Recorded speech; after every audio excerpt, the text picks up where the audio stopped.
Muy buenos días a todos, como siempre un gusto participar de este espacio, como todos los viernes. Y bueno, en esta ocasión voy a compartir un audio, ¿sí?, sobre una consulta que hacían al doctor Rafael Carriquiri desde el departamento de Artigas, pero que me parece muy atinado también para esta zona.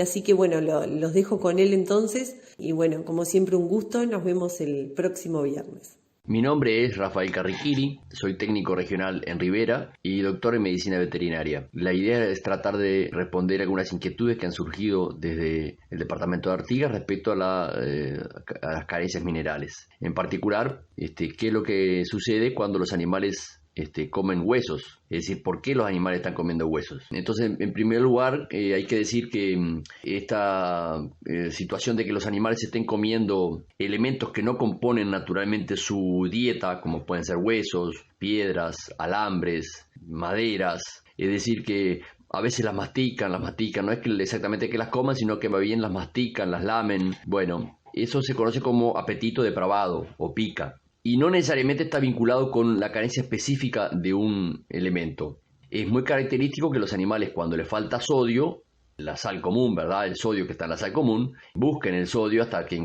buscan distintas cosas donde pueden encontrar el sodio, y cuando consumen el sodio suficiente, dejan de comerlo. Pero también pasa con el fósforo, que cuando le falta fósforo empiezan a buscar en otros elementos que no son las pasturas o los forrajes, bueno, tratar de cubrir sus requerimientos. No se trata de una especie de inteligencia nutricional, donde el animal sabe lo que le falta y anda buscándolo. En realidad simplemente es una alteración del comportamiento. Y ya digo, no está vinculado solo con el fósforo, sino en realidad principalmente con el sodio. Después con el fósforo, incluso con el cobre y con algunos otros minerales también.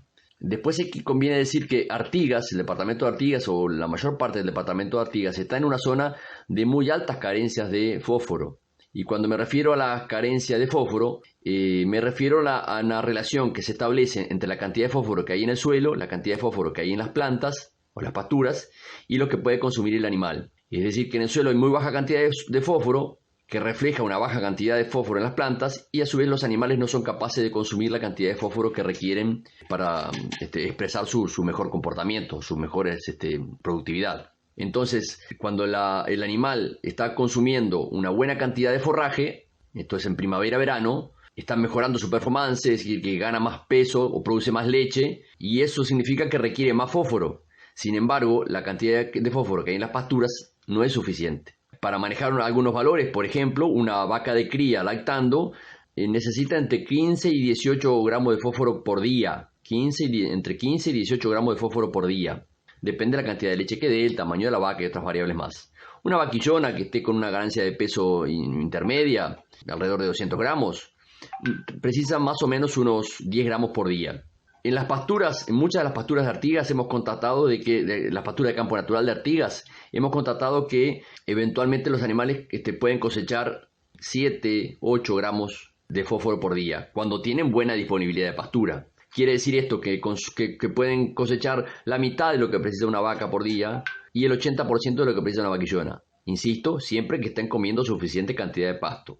Cuando los animales están en situaciones de muy baja oferta forrajera, significa que están produciendo menos, ganan menos peso, producen menos leche, por lo tanto requieren menos fósforo. En esa situación tampoco alcanzan a cubrir sus niveles de fósforo. Pero lo importante a tener presente es, cuanto más pasto hay, más cantidad de fósforo necesitan. Es decir, que la idea de suplementar en invierno en potreros de muy baja disponibilidad no tiene casi retorno económico. No significa que la vaca no lo precise, no significa que la vaca no precise un suplemento de fósforo, sino que ese suplemento que nosotros le damos en invierno no tiene retorno económico o tiene escaso beneficio o una relación costo-beneficio que no es tan favorable.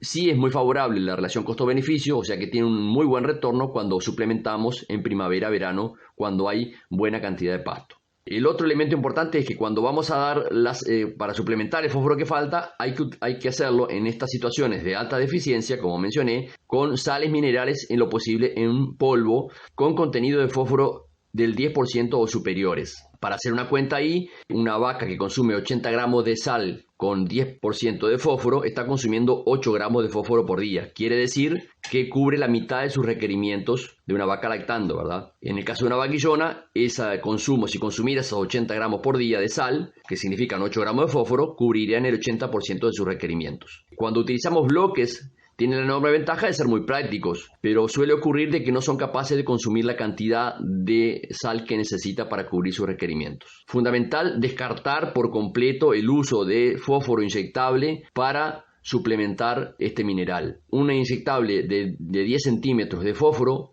por lo general, es variable con las concentraciones, pero por lo general significa 1 gramo de fósforo. Quiere decir que si le damos 10 centímetros de un producto comercial, le estamos dando 1 gramo de fósforo. Y como mencioné antes, una vaquillona precisa 10 gramos todos los días, o una vaca 17 gramos de fósforo todos los días. Quiere decir que es impracticable, inviable suplementar fósforo por la vía inyectable. Por último, quiero mencionar la posibilidad de hacer análisis de sangre con una cantidad no muy importante de análisis de muestras de sangre. Se puede tener una buena idea de lo que está aconteciendo en el rodeo y si es el fósforo el principal limitante o si hay otros limitantes también que suelen estar asociados, como el cobre, el zinc, el selenio. Y en el caso de estos microminerales, la vía inyectable sí puede ser una buena alternativa. Bueno, con esto espero haber aportado algunas herramientas que los ayuden a tomar decisiones más acertadas y estamos a las órdenes.